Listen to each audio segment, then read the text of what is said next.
100, 200 কিংবা 500 নয়, পেশাদার ফুটবলে গুনে গুনে 900 গোল। ফুটবল ইতিহাসে প্রথম খেলোয়াড় হিসেবে গোল বিরল এই মাইলফলক স্পর্শ করল ক্রিস্টিয়ানো রোনাল্ডো।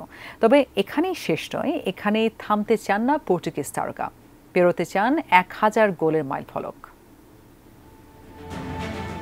অক্টোবর 2002 পর্তুগালের লিসবনে যাত্রা শুরু হয়েছিল 17 বছর বয়সী এক কিশোরের, যার 100 গোলের মাইল ফলক ছুঁতে সময় লেগেছিল পাক্কা 6 বছর।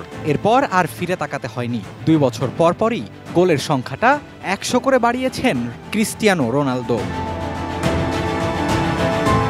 পর্তুগাল থেকে স্পোর্টিং লিসবন কয়েক দফা ক্লাব বদলেছে রোনালদোর, বদলেছে জার্সি, বদলায়নি শুধু CR7 এর গোল করার ক্ষমতা।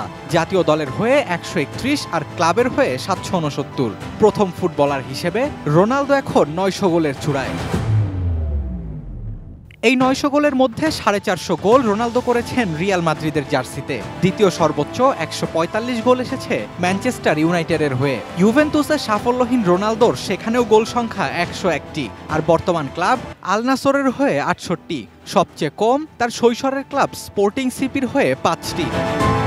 250টিরও বেশি ডিজাইন অপশন নিয়ে ওয়ালটন স্মার্ট ফ্রিজ, বোঝে আপনার প্রয়োজন।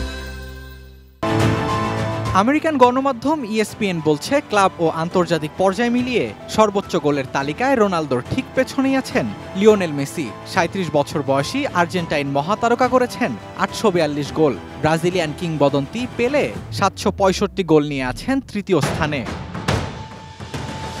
কিছুদিন আগেই পর্তুগালের সংবাদ মাধ্যমে দেয়া এক সাক্ষাৎকারে রোনালদো জানিয়েছিলেন, সবকিছু ঠিকঠাক থাকলে 1000 গোলের মাইলফলক ছোঁয়াই এখন তার লক্ষ্য। বয়স যদিও 39, তবুও রোনালদো বলেই কিছুই হয়তো অসম্ভব নয়। হয়তো ক্যারিয়ার শেষের সময়ই রোনালদোর নামের পাশে গোল সংখ্যাটা 4 ডিজিটের হবে। Sheikh Tanvir Hasan Arif, sports desk, ATN news.